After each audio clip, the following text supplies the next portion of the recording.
அனைவருக்கும் வணக்கம். இது நம்ம விழுப்புரம் மாவட்டத்திலே ஒரு சிறப்பு. இது மாதிரி ஒரு விழா எங்கேயுமே கிடையாது, எனக்கு தெரிஞ்சு தமிழ்நாட்டில் எங்கேயுமே இல்லை. சரி, இந்த விழாவை நம்ம காமிக்கணும், வருங்கால ஜென்ரேஷனுக்கு இது மாதிரி ஒன்று இருக்குது தெரியணும் அப்படிங்கிறதுக்காகவே நாங்கள் பார்த்தோன்னா விக்கிரவண்டியில் ஜேபி காவலர் அகாடமின்னு ஒன்று வச்சுருக்கோம். இந்த அகாடமியில் பல நூற்றுக்கணக்கான பேர் காவலர் ஆகியிருக்காங்க. இது வர்ற ஜென்ரேஷனுக்கும் இதை பார்த்தோன்னா படிச்சிருக்கிறவங்களுக்கும் இதை அறிஞ்சிக்கணும் அப்படிங்கிறதுக்காக நாங்கள் கூப்பிட்டு இதெல்லாம் காமிச்சோம். அப்போ திடீர்னு என்ன ஆச்சுனாக்கா, கொஸ்டின்ஸ் எல்லாம் கேளுங்க, ஆன்சர் பண்ணுறோம் அப்படின்ற மாதிரி சொல்லிட்டு இருந்தாங்க. உடனே நாங்கள் பனை மரம் சம்மந்தமாகவும் பனை தொழில் சம்மந்தமாகவும் நிறைய விஷயங்களை படிச்சிருக்கோம். சரி, இதை எங்கே நாங்கள் மட்டும் தெரிஞ்சுட்டா போதாது, இங்கே இருக்கிறவங்களுக்கும் இதை சொல்லலாம் அப்படின்ட்டு திடீர்னு எல்லாம் அசம்பிள் பண்ணி ஒரு 15 கொஸ்டினே கேட்கலாம் அப்படின்னு சொல்லிட்டு ரெடி பண்ணி வந்துட்டோம். அவங்களே கொஸ்டின் கேட்டு நீங்கள் தெரிஞ்ச ஆன்சர் பண்ணுங்க, தெரியலனே அவங்களே ஆன்சர் பண்ணுவாங்க. அதாவது நம்ம பக்கத்தில் இருக்கிற ஆந்திரா, தெலுங்கானா எல்லா மாநிலத்திலையும் என்ன பண்ணுறாங்கன்னா, கல் பார்த்தோன்னா அங்கே அரசு பார்த்தோன்னா அப்ரூவலோட விற்கிறாங்க. ஆனால் தமிழ்நாட்டில் அது மாதிரி ஒரு நிலைமை இருக்கா? இல்லை. கேரளாவில் உதயபானு இந்த தலைமையில் ஒரு ஆணையம் அமைச்சாங்க. அந்த ஆணையம் அறிக்கை கொடுத்துருக்காங்க. என்ன சொல்கிறாங்கன்னா, கல் மது அல்ல, அது உணவின் ஒரு பகுதி அப்படின்னு சொல்லியிருக்காங்க. ஆனால் நம்ம மாநிலத்தில் அரசாங்கம் அந்த ஆணையத்தினுடைய அறிக்கையை கொஞ்சம் படித்து தெரிஞ்சுக்கணும். அந்த காலத்தில் என்ன நடந்தது அப்படின்னா, சோழர்கள் காலத்துலலாம் பனை தான் பிரதானமான ஒரு தொழிலாக இருந்திருக்கு. இந்த பனை மரத்து மூலமாக நிறைய தொழில் செஞ்சு அதன் மூலமாக தான் என்ன இருக்குன்னா அரசே நடத்திருக்காங்க. அதுக்காக சோழ மன்னர்கள்லாம் என்ன பண்ணியிருக்காங்கன்னா வரியே விதிச்சிருக்காங்க. அது மட்டும் இல்லாமல் ஒவ்வொரு ஊரிலுமே ஊரினுடைய தொடக்கத்தில் பனை மரங்களை நடணும், அப்படி நடுங்க, அப்படி நடுறவங்களுக்கு நாங்கள் லைசன்ஸுமே தரோம் அப்படின்னு சோழ மன்னர்கள் சொல்லியிருக்காங்க. அது மட்டும் இல்லாமல் தமிழ்நாட்டை சேர, சோழ, பாண்டியர்கள் என்ற 3 மாபெரும் மன்னர்கள் தான் ஆட்சி செஞ்சாங்க. அதில் இந்த சேர மன்னர்களுடைய மாலையா எதை அணிவிச்சிருக்காங்க அப்படின்னா பனம்பூவை தான் தன்னுடைய மாலையா அணிவிச்சிருக்காங்க. அதை தான் அவங்க கௌரவமாகவும் நினைச்சிருக்காங்க. அதே போல பெண்பார் புலவில் ஔவையார் இருக்காங்களே, எல்லாருக்கும் தெரியும், தமிழ் புலவர். அந்த ஔவையார் என்ன பண்ணிருக்காங்க அப்படின்னா கல்லே உண்டிருக்காங்க. அவங்க கல்லே யார் குடிச்சிருக்கா? ஔவையார் குடிச்சிருக்காங்க. இதை சங்க இலக்கியத்திலே இருக்கு. ஔவையார் கல்லருந்தி மகிழ்ந்திருக்கிறார் அப்படின்னு சொல்லிட்டு வார்த்தைகள் இருக்கு. நம்ம பனை வண்டி ஓட்டுறோம்ல, இதை பத்தி போந்த வச்சு வண்டி ஓட்டின விஷயங்கள் எல்லாம் கலித்தொகையில் இருக்கு. இது மாதிரி நிறைய விஷயங்கள் இருக்கு. நம்ம இருக்கிறதுலே இப்போ பார்த்தோன்னா நிறைய பார்த்தோன்னா தேவையில்லாத மதுக்களை நம்ம என்ன பண்ண ஒட்டியில் அடிச்சு அரசாங்கம் விற்கிது. ஆனால் இந்த பனை மரத்தினுடைய இயற்கை பானமாக இருக்கிற கல்லும் பதனையும் அரசாங்கம் ஏற்றுக்கிட்டு அதை டெவலப் பண்ணாங்கன்னா இன்னும் நல்லா இருக்கும். நம்ம அரசுக்கும் அதிகமான வருவாய் ஏற்படும் என்பதை தெரிவித்து நம்ம மாணவர்களை அவங்களுடைய கொஸ்டின்ல கேட்க சொல்றேன். பழந்தமிழர்கள் பாலின பாகு வேறுபாடின்றி பழகிய இயற்கை பானம் எது? கல்ல தான் பருகியிருக்காங்க. பனை ஓலையில் தூது விட்ட செய்தி எந்த கல்வெட்டு எந்த நூற்றாண்டை சார்ந்தது இருக்கிறது? கிபி 4ஆம் நூற்றாண்டு. இந்தியாவில் மொத்தம் பனை மரங்கள் எத்தனை இருக்குன்னா 4 கோடி இருக்கு. அதில் தமிழ்நாட்டில் பார்த்தீங்கன்னா 3 கோடி பனை மரங்கள் தான் இருக்கு. சங்க இலக்கியத்துல பார்த்தோன்னா பாலின வேறுபாடு இன்றி கல்ல உண்டிருக்காங்க. அதாவது ஆண்கள் மட்டும் கல்ல பருகல, பெண்களும் பருகினாங்க அப்படின்றத அவர் சொல்லியிருக்காரு. அது எதுல இருக்கு அப்படின்னா சங்க காலத்துல இருக்குன்னு சொல்லியிருக்காரு. தூது இலக்கியம், சிட்ட இலக்கியத்துல தூது இலக்கியம்னு ஒண்ணு இருக்கு. அதுல வண்டு புறா நிறைய பார்த்தோன்னா கடவுளை கூட விட்டு தூது விடுவாங்க. ஆனா ஓலையில சீட்டு எழுதி தூது விட்ட இலக்கியம் பார்த்தோன்னா இது மாதிரி விஷயம் இருக்கு அப்படின்னு சொல்லிட்டு கல்வெட்டுல இருக்கு அப்படின்ட்டு அவர் சொல்லியிருக்காரு. இந்தியாவுல 50 ஆண்டுகளுக்கு முன்னாடி 50 கோடி பனை மரங்கள் இருந்திருக்கு. ஆனா இப்ப தமிழ்நாட்டுல எவ்வளவு இருக்குன்னா 4 கோடி பனை மரம் தான் இருக்கு. இந்தியாவில் 50 வருஷத்துக்கு முன்னாடி எத்தனை பனைமரம் இருந்துச்சு? 50 கோடி பனைமரம். திருக்குறளில் இடம்பெற்றுள்ள 2 மரங்கள், பனைமரம், இன்னொன்று மூங்கில். திருக்குறள்ல திருவள்ளுவர் என்ன சொல்லியிருக்காருன்னா மரம் 2 மரங்களை பத்தி தான் குறிப்பிட்டிருக்காரு. ஒன்னு பனை மரம், இன்னொன்னு மூங்கில் மரம். சேர மன்னர்கள் எந்த பூவினை மாலையாக அணிந்தனர்?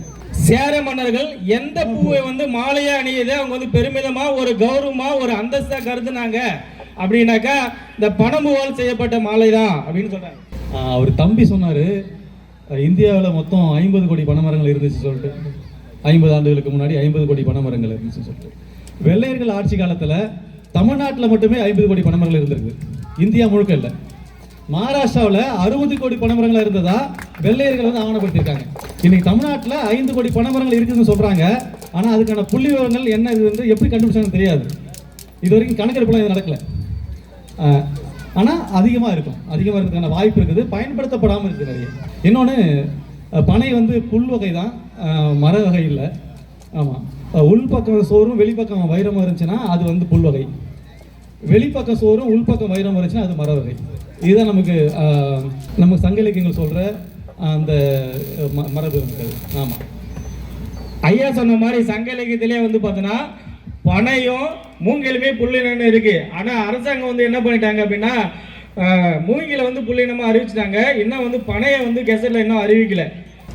பனை மரத்திற்கு எத்தனை வேறு பெயர்கள் உள்ளன? பனை மரம் இருக்குல்ல, பனை மரத்துக்கு ஒரு மரத்துக்கு நிறைய பேர் இருக்குல்ல ஒருத்தவங்களுக்கு.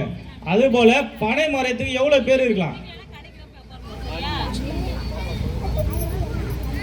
101 பேர் இருக்கு பனை மரத்துக்கு. பனை தொழிலுக்கு வரி விதிக்கப்பட்ட கூறும் கல்வெட்டு, இடைக்கால தமிழ் கல்வெட்டு. பனை மரத்துக்கு வரி விதித்தாங்கன்னு சொன்னால சோழ மன்னர் காலத்துல, அதுல இடைக்காலத்துல அந்த கல்வெட்டுக்கான சான்றுகள் இருக்கு அப்படின்னு சொல்றாங்க.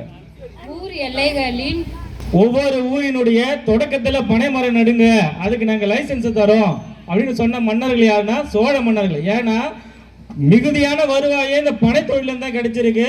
அரசாங்கமே இந்த பனை தொழில இருந்து வர வருவாயை வச்சுதான் ரன் பண்ணிருக்காங்க. புராண காலங்களில் பனை மரத்தினை எந்த பெயரால் அழைக்கப்பட்டது? தேவலோகத்து மரம். புராண காலத்துல பனை மரங்களை வந்து எவ்வாறு அழைக்கப்பட்டிருந்தனா தேவலோக மரம் அப்படின்ட்டு அழைச்சிருக்காங்க. பனைமர தேசம் என்று அழைக்கப்படுவது தமிழ்நாடு. பனை மரங்களின் தேசம் என்று அழைக்கப்படுவது எது அப்படின்னா தமிழ்நாடு. ஏன்னா இப்ப இந்தியாவிலே தமிழ்நாட்டில் மட்டும்தான் அதிகமான பனை மரங்கள் இருக்கு. அதனால பனை மரங்களின் தேசம் என்று அழைக்கப்படுவது தமிழ்நாடு. பஞ்சங்காட்டி மரம் என்று அழைக்கப்படுவது பஞ்சங்காட்டி மரம் என்று அழைக்கப்படுவது எது அப்படின்னா பனை மரம். ஒரு பனை மரம் வந்து பார்த்தோன்னா இடி மின்னலால தாக்காம தானே தன்னுடைய குருத்தை வந்து அழிந்து தலை தொங்கிடுச்சு அப்படின்னா என்ன சொல்ல வருதுன்னா அங்க வந்து பார்த்தோன்னா எந்த ஒரு வேளாண்மையும் செய்ய முடியாது, நீர்மட்டம் வந்து சுத்தமா காலி ஆயிடுச்சு அப்படிங்கிறத முன்கூட்டியே நமக்கு சொல்லிடும்.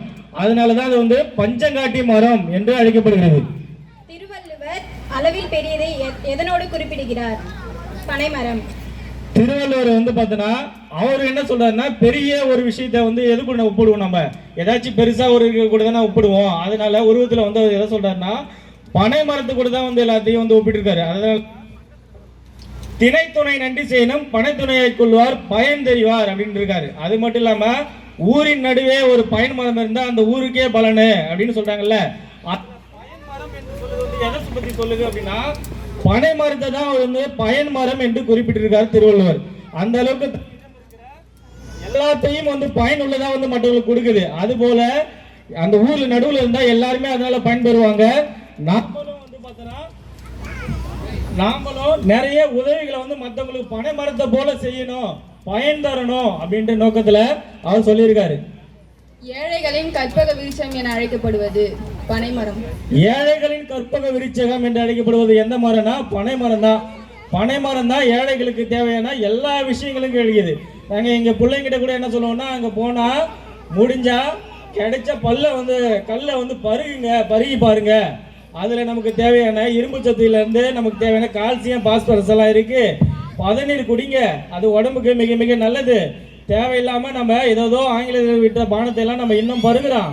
நம்ம பானம் நம்ம இயற்கையான பானம், நம்ம முன்னோர்கள் அருந்திய பானம். அதனால தான் முன்னோர்களெல்லாம் பல 100 ஆண்டுகளுக்கு கடந்து வாழ்ந்தாங்க, எந்த நோயும் இல்லாமல் உடல் வந்து நல்லா திடமாக பார்த்துக்கிட்டாங்க.